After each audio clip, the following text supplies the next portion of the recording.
India speaks daily में आपका स्वागत है।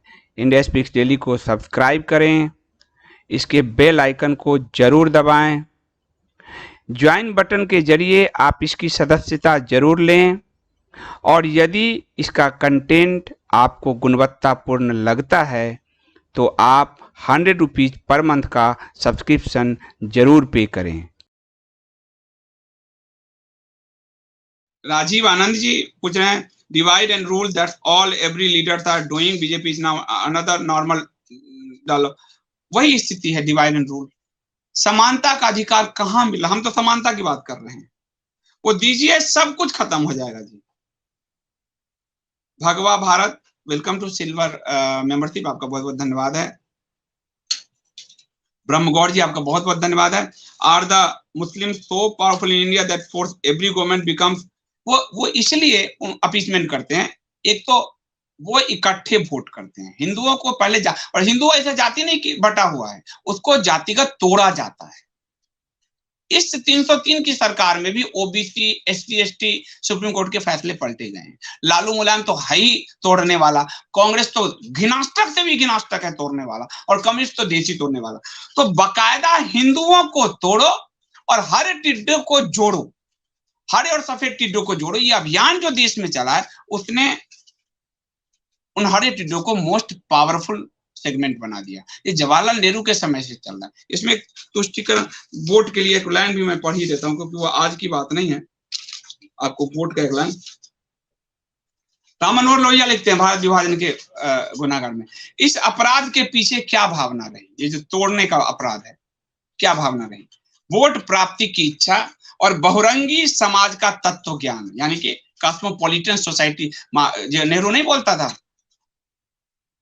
उर्दू मिश्रित हिंदी, तरह तरह की विभिन्नता में एकता में, क्या बोलते हैं उसको, विभिन्नता में एकता। ऐसा विभिन्नता ऐसा दिखा रहा है जैसे सराय हो कोई भारत, ऐसे ऐसे ऐसे सराय हुआ हो, और फिर भारत में उसके बीच एक एकता है। कौन सा एकता है? वो गंगा जमुना वाली, उर्दू भाषा वाली।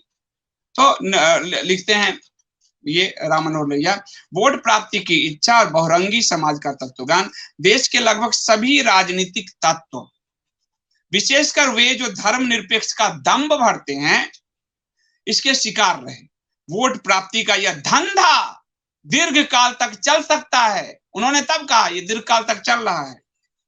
जो भी इस दिशा में सफलता के लालची हैं, वे पतन की प्रतियोगिता से नहीं बच सकते। जो भी वोट की लालच में ये धंधा कर रहे हैं, वो पतन की ओर जाएंगे। राम मनोहर लोहिया ने तब लिख दिया, तब लिख दिया। तो जो ब्रह्मगौड़ जी कह रहे हैं, वो मैं आपको कुछ भी ऐसा नहीं बता रहा हूं जो पहले नहीं कहा गया है। मुझे कोई ऐसा दम नहीं है कि मैं आपको कहूं कि मैं आपको नई चीजें, मैं आपको उसी रेफरेंस दे रहा हूं, क्योंकि उस रेफरेंस से ही भारत जो है बटा है, और भारत को बटने से रोकना है तो उसी रेफरेंस को समझना होगा, वरना तो मुश्किल हो जाएगी हम लोगों के लिए। सिद्धार्थ शेखर जी कह रहे हैं मेरा गोल्ड मेंबरशिप रिकॉर्ड में आया, आ गया होगा, मैं इसको चेक करके बताता हूँ। देखना, नाम लिख लेना सिद्धार्थ शेखर जी का मेंबरशिप का। सीपीआर कह रहे हैं हमने मोदी जी को प्रधानमंत्री बनाया है, हमें उनसे सवाल नहीं करेंगे तो क्या राहुल गांधी से पूछेंगे? ये 100% का सवाल है। सीपीआर आर कह रहे हैं सही में हम क्या राहुल गांधी से पूछे? उसे तो हमने लात मार के हराया है, 50% है जिनको प्राइम मिनिस्टर बनाया। और हिंदुओं ने कोई 23 करोड़ में कहते हैं इतना परसेंट, 8% उनके हर टिड्डों के वोट है। मैं नहीं मानता, 23 करोड़ हम हिंदुओं ने वोट किए, सीधी सी बात है। वो हर टिड्डों का अगर वोट होगा भी तो हमसे बहुत कम होगा। किशोर दहिया बोल रहे हैं अब कुछ नहीं हो सकता, हिंदुओं का वो खोखला हो चुका है, अपनी टांगों नहीं, हिंदू खोखला नहीं हुआ, उसको जगाओ। हिंदू खोखला नहीं हुआ, उसके अंदर के गौरव को जगाओ, उसको बताओ हिंदू अभी भी सामर्थ्यवान है। क्योंकि मैं आंकड़ों से बता रहा हूं, भारत के दंगों के इतिहास में 90 से 95% दंगे उन्होंने शुरू किए हैं और समापन हम करते हैं, तो हम खोखले नहीं। ध्रुव सेन गुप्ता, अंकल वर्तमान में कौन सा किताब पढ़ना अच्छा होगा? आध्यात्मिक और राजनीतिक कपोत पर दोनों ही है, लेकिन मैं कंफ्यूज हो गया हूँ किस बारे में। पहले सब्जेक्ट चुनो, आध्यात्मिक राजनीतिक ऐसे करके तो बेचैन हो जाओगे। सब्जेक्ट चुनो कि किस बारे में पढ़ना चाहते हो। विभाजन पे पढ़ना चाहते हो तो विभाजन पे बताऊंगा, राम पे पढ़ना चाहते हो तो राम पे बताऊंगा। जो विषय सब्जेक्ट चुन के किताबों का चयन करो, ये ज्यादा बेहतर है। और कोई क्वेश्चन? अशोक श्रीवास्तव जी, सब कुछ सरकार के भरोसे नहीं हो सकता, हमें खुद संगठित होना होगा। आप संगठित होंगे लेकिन सरकार आपको जातियों में तोड़ देती है, कोई भी सरकार हो। आप कैसे संगठित होगे अगर विशेष लाभ के लिए कहीं कुछ हो रहा है तो? आप कैसे, आप खुद करोगे तो आप हिंदू स्कूल खोलो और आप देखो कि सरकार आप पर कैसे कार्रवाई करेगी, क्योंकि अनुच्छेद 25 से 30 आपको अपने धर्म के प्रचार का अधिकार ही नहीं देता। तो संवैधानिक दायित्व तो सरकार को पूरा करना ही होगा संविधान के अनुसार। अगर ये दायित्व नहीं होता तो संविधान निर्माता लिख के क्यों गए? ये पलायन वाली वृत्ति है, इसको कहा ना इन्होंने, राम मनोहर लोहिया ने, ये पलायनवादी वृत्ति है। हम करेंगे, हम तो समाज कर रहे हैं, हम जागृति लाने का काम कर रहे हैं। लेखक का काम, पत्रकारों का काम है बताना, सच बताना, लेखन। तुलसीदास जी का काम था जन जागृति लाना रामचरितमानस से, ताकि अखबार छोटा हो जाए। वो काम हम सब करेंगे, लेखक पत्रकार। परंतु जो टैक्स है, जो उसको अगर वो अकबर कानून बना के तब रोक देता तो क्या होता? वो तो रामलीला का मंचन नहीं करते, लेकिन संविधान ने हमें रोक दिया। उस अकबर से भी खराब काल आजादी के बाद आया कि संविधान ने हमें बहुसंख्यकों को अपने धर्म का प्रचार का अधिकार नहीं दिया। अकबर के समय तुलसी कर सकते थे, हम क्या कर सकते हैं? इसलिए सब कुछ नहीं, सरकार सिर्फ संवैधानिक दायित्व करे, समाज सब कुछ उठाने को तैयार है। अनुच्छेद आप लागू कीजिए ना, मैं हिंदू स्कूल खोलने को तैयार हूं, खोल देंगे हम। अभी तो शस्त्र शास्त्र प्रशिक्षण खोल रहे हैं, खोल देंगे। परंतु हम जब सिर्फ हिंदू थ्योरी से पढ़ाना शुरू करेंगे, हिंदू इतिहास, हिंदू दर्शन, हिंदू अध्यात्म, हिंदू अर्थशास्त्र, तो कल पे हमको सांप्रदायिकता का हम पे आरोप लगा के और हमको जेल में डाल दिया जाएगा जी। हिंदू पढ़ाना, हिंदू शास्त्र पढ़ाना सांप्रदायिकता, और उनकी आसमानी किताब पढ़ाना जो है धर्मनिरपेक्षता है। यहाँ ये समझिए, मूल बात समझिए। ब्रह्म गौड़ जी बहुत बहुत धन्यवाद। We need to learn to fight and sacrifice our blood to get our rights. ये करना पड़ेगा।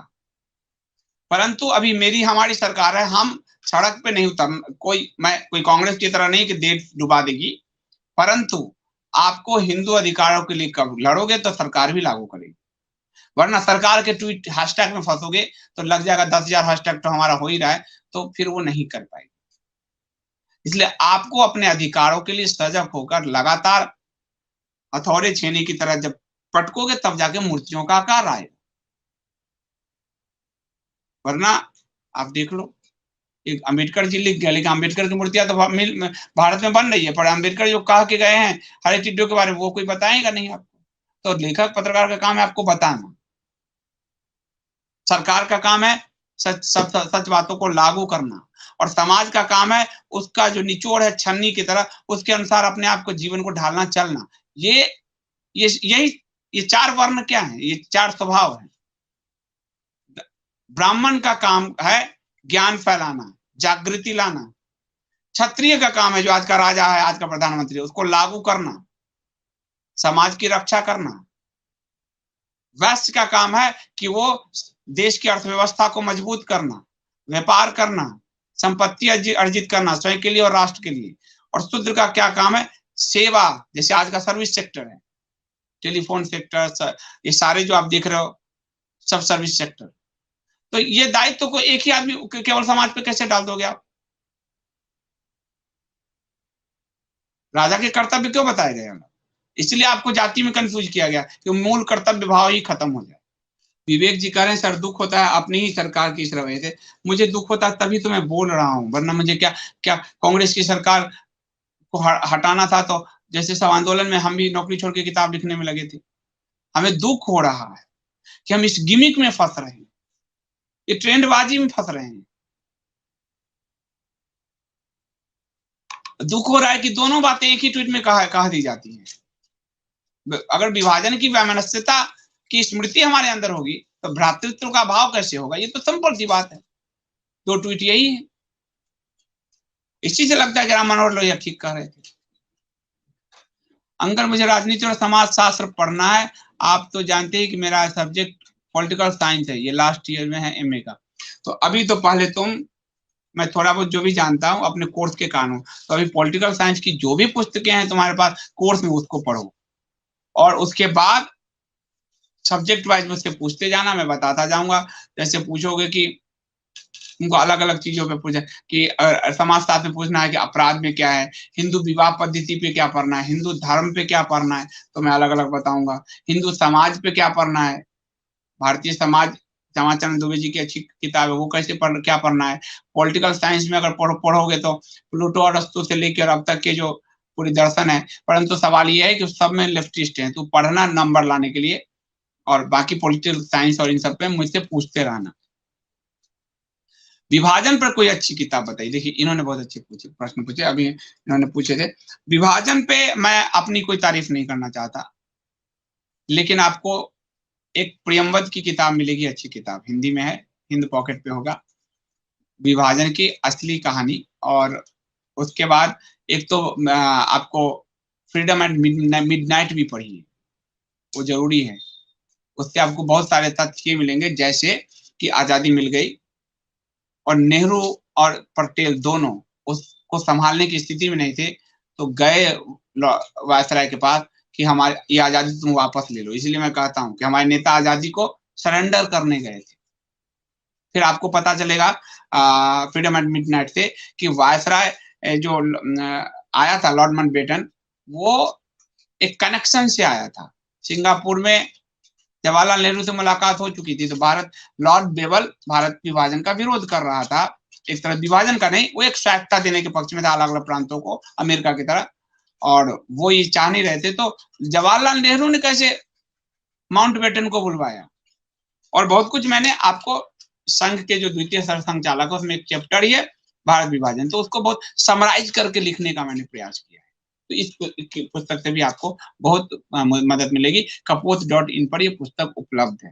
भारत विभाजन के, मैं आपको पता है भारत विभाजन का पहला दस्तावेज किसने बनाया था? भारत विभाजन का पहला दस्तावेज औरंगजेब ने बनाया था। जब औरंगजेब मरा तो भारत के 4 टुकड़े किए थे उसने अपने चारों शाहजादों के बीच में, तो पहला लिखित विभाजन, तो आपको उस जमाने की हिस्ट्री में मिलेगा भारत विभाजन का, तो आपको समझ में आएगा। तो ये भी मेरा एक प्रयास था। राजीव आनंद, ये बस झुनझुना दे दिए है ट्रेन के खेलने को और मीडिया को, डिबेट को। राजीव आनंद जी, मैं तो प्राइम मिनिस्टर के लिए सम्मानजनक बात बोलता हूं, पर आप ठीक कह रहे हो, क्योंकि ये ट्रेंड है और आज यही सब होगा। जितनी विभाजन की, आपको साफ बता दूं, ये अभी क्या होगा, अभी ये अल्पसंख्यक आयोग ये नहीं खत्म कर रहे, परंतु विभाजन का इतना डिस्कोर्स होगा कि समाज में जितना वैमनस्यता बढ़ेगा, हम हिंदू कंसोलिडेट देके इनको वोट देंगे, इनका काम हो जाए।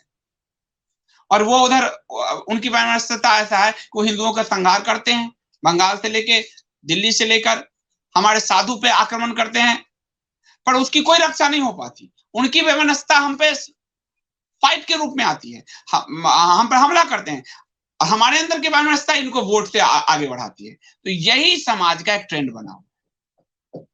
होना क्या चाहिए था कि वैमनस्यता के मूल कारणों को समाप्त किया जाना चाहिए, जो संविधान में वर्णित है, उसको कांटे को निकाल देना चाहिए। वो निकालने की जगह सिर्फ याद कराकर समाज बिल्कुल डिवीजन के स्तर पर चला गया है, बहुत ज्यादा डिवीजन के स्तर पर जा चुका है। हिंदू अपने डिवीजन का प्रयोग सिर्फ वोट के रूप में करता है, वो लड़ता नहीं, तो एक पार्टी को फायदा होता है। और जो हरे टिड्डे हैं वो अपनी वैमनस्यता का उपयोग तलवार से करते हैं आज भी, औरंगजेब अकबर के जमाने की तरह। तो 1 लाख हिंदू पलायन कर जाते हैं बंगाल से, हिंदुओं का सर्वनाश हो जाता है, 40-45 हिंदू मारे जाते हैं, दिल्ली दंगे में दहल जाता है, शाहीन बाग हो जाता है, एनटीसीए मूवमेंट हो जाता है, एनआरसी सरकार लागू नहीं कर पाती। ये आप समझिए, एकाएक इतने सारे जो आपके आ गए यूट्यूब से लेके, और सब आपको आसमानी किताब पढ़ा रहे हैं। ये क्यों पढ़ा रहे हैं? ये क्यों पढ़ाया जा रहा है? आप तलवार लेके निकल रहे हो? सोचा आपने कभी? आप एक तरफ कंसोलिडेट, आप सिर्फ हिंदू सिर्फ सोचता है वोट देके अपने बचाव कर ले, और वो तलवार लेके निकल गया है। तो ये असमानता है। वोट देके बचाव में एक पार्टी, संगठन और पार्टी को फायदा हो रहा है, इसलिए वो बीच बीच में ऐसे उछाल देती है, तो और डिवीजन क्रिएट होता है। और डिवीजन क्रिएट होता है, हम तो तलवार रख नहीं रहे, हमने शस्त्र साथ प्रशिक्षण केंद्र तो खोले नहीं, हम तो लेके चलेंगे तो जेल चले जाएंगे। हम अगर लड़ेंगे तो दिल्ली दंगों की तरह बच्चे जेल में जाएंगे। तो हम तो चल नहीं सकते। वो हमारे साधु को रात में आके गोद के चला जाता है। पालगढ़ के संतों पे कोई बोला क्या? डासना में अभी साधु पे जो चाकू से गोद के बोला, कोई बोला क्या? तो वो अपना काम कर रहे हैं, आपको सिर्फ वोट देना है। ये डिवीजन का खेल हो गया। और मैं चाहता हूं हिंदू सशक्त बने, शस्त्र शास्त्र से लैस हो। अगर डिवीजन हो तो हिंदुओं को सशक्त करने वाला, ये नहीं कि हिंदुओं को असहाय बनाने वाला, कि सिर्फ वो वोट में अपना। आपको क्या कहा जाता है? आप सुनो, अभी तुम बोल रहे हो, अभी ये सरकार है, कहा जाता है, यानी आपको डराया जाता है। लेकिन मैंने तो सोनिया गांधी की सरकार में साजिश की कहानी तथ्यों की जुबानें लिखी थी नरेंद्र मोदी, निशाने पर नरेंद्र मोदी। चलो ये नहीं तो फिर कौन? हम ये क्यों नहीं कहते कि आप ही की पार्टी से, हम भाजपा से ही योगी और हेमंत विश्व शर्मा, ये नहीं हम नहीं बोल पाते? तो क्या राहुल लाए, क्या ममता लाए? आपको फिर डराया जाता है। तो ये एक बड़ा डिवीजन का खेल है। इस डिवीजन में हिंदुओं के हाथ सिर्फ लाचारगी आ रही है। इसलिए मुझे अब उस रिवर्स मार्केटिंग को तोड़ना पड़ेगा, चाहे मेरे साथ 2,000 व्यक्ति हो।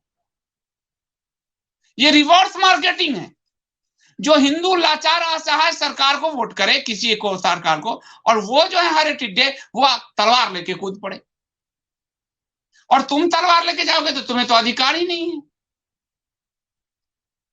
अब तुम तलवार लेके जाओ तो तुम जेल जाओगे, क्योंकि तुम्हारे लिए तो सरकार है ना, तुम वोट दो केवल। ये बहुत घालमेल हो चुका है इसमें, मैं बता रहा हूं। सोमेंद्र जी कह रहे हैं कि मैं मोदी जी को वोट देकर ठगा हुआ महसूस कर रहा हूं। आपको ठगा महसूस नहीं करना है। आपने जिसको वोट दिया उसको आप प्रेशर बनाइए। हिंदू प्रेशर ग्रुप नहीं बना पा रहा। हिंदू प्रेशर ग्रुप को फेल करने के लिए मास्टर स्ट्रोकवादी आ रहे हैं। हिंदुओं का प्रेशर ग्रुप बनाइए, ताकि आप भी अपनी। एक बात बताओ, हमारे में से कोई SC ST चला गया, प्रेशर ग्रुप बनाता, उनकी बात मान ली जाती है। हमारे यहां से एक OBC बन गया, ये लालू की, मुलायम की पार्टी, राहुल की पार्टी पेगासस में तो विरोध कर रही थी, OBC पे क्यों साथ आ गई? तो आप जातिगत जो प्रेशर ग्रुप बनाते हो, आप हिंदू का एक इको प्रेशर ग्रुप बनाओ। मेरी सरकार कोई हरा टिड्डा छीन के ले जाए, ये तो मेरी लाचारगी है ना।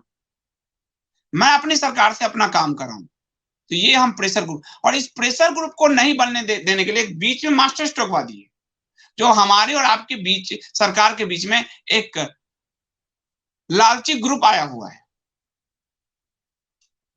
और वो वणिक वृत्ति का ग्रुप है, जो हर चीज में पैसे कमा रहा है। किसी का ट्विटर हैंडल करने में भी 2-3 लाख रुपए कमा रहा है। कोई प्रधानमंत्री नरेंद्र मोदी के नाम से किसी का नया चेहरा बना, प्राइम मिनिस्टर ब्रांड है, इसमें कोई शक नहीं है। उसने ट्रस्ट खोल लिए, ट्रस्ट खोला अपने नाम से, और कहा हम राष्ट्र निर्माण का काम करेंगे। अभी तक 1 पैसे का काम नहीं किया है, और 56 लाख रुपए ट्रस्ट में ले लिए।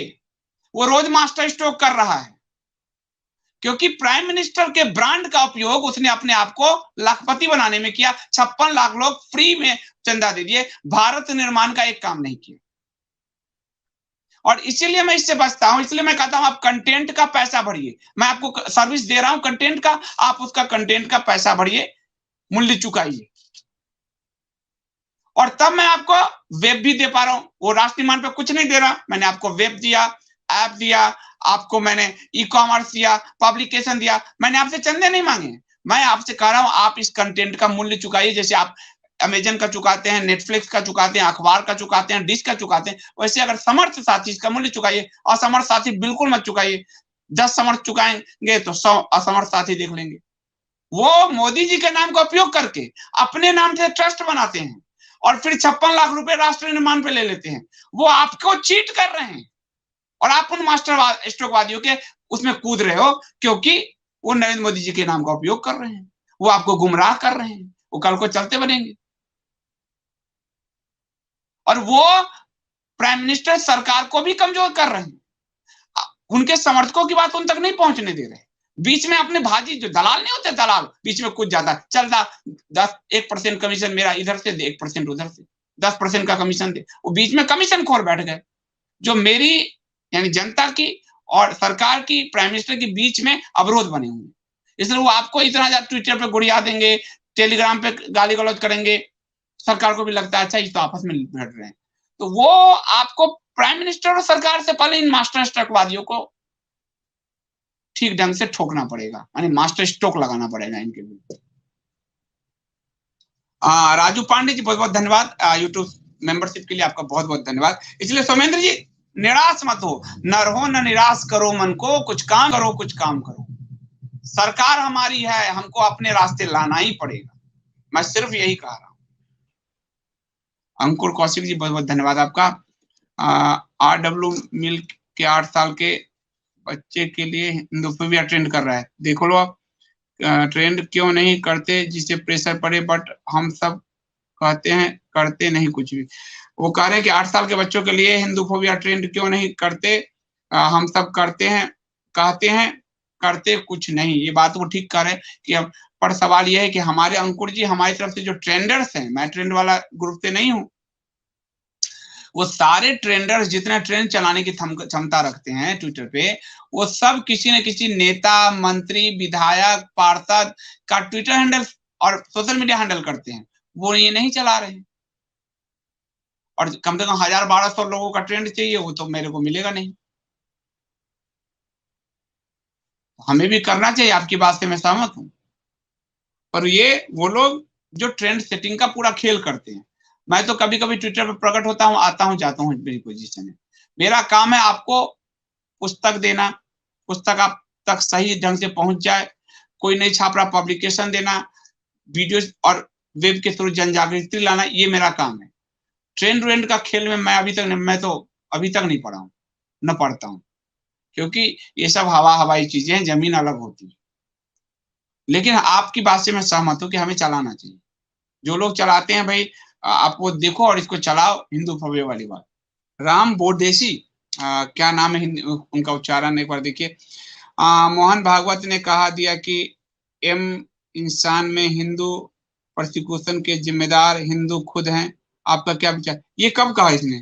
हिंदू के उत्पीड़न का जिम्मेदार हिंदू कब, ये कब कहा मुझे नहीं पता है, मुझे ध्यान नहीं है ये शब्द कब कहा। परंतु अगर उनको, अगर ये वो ये कहते हैं, अगर कहे हैं, तो पूरी दुनिया में हिंदू कहाँ है बताइए? वो जहां जहां जाते हैं उत्पीड़न करते हैं हर डे। आज पाकिस्तान में 8 साल के एक बच्चे को ईच निंदा कानून का दोषी पाया गया। मोहन भागवत जी वहां नहीं है हिंदू, तो इसीलिए कहा इतिहास बोध इनके अंदर कम है। पर कब कहा ये नहीं जानता हूं मैं, इसलिए मैं इससे, अगर ये कहा है तो मैं कह रहा हूँ, नहीं तो फिर कुसुम जी कह रहे हैं कुछ, एक सेकंड। कुसुम जी, मैंने 500 रुपये 6 अगस्त को आजाद विनोद भाई के साथ भिजवाया था, आपको मिल गया या नहीं? क्योंकि मेरे फोन से पेमेंट नहीं। 6 अगस्त को नोट कर लेना, देखो सब्सक्रिप्शन में कोई आजाद विनोद भाई के नाम से इन्होंने भिजवाया है। 6 अगस्त नोट कर लेना, नाम लिख लो आजाद विनोद भाई जी। थैंक यू कुसुम जी, मैं इसको पता करके आपको बताता हूँ। चलिए बहुत बहुत धन्यवाद आप सबका।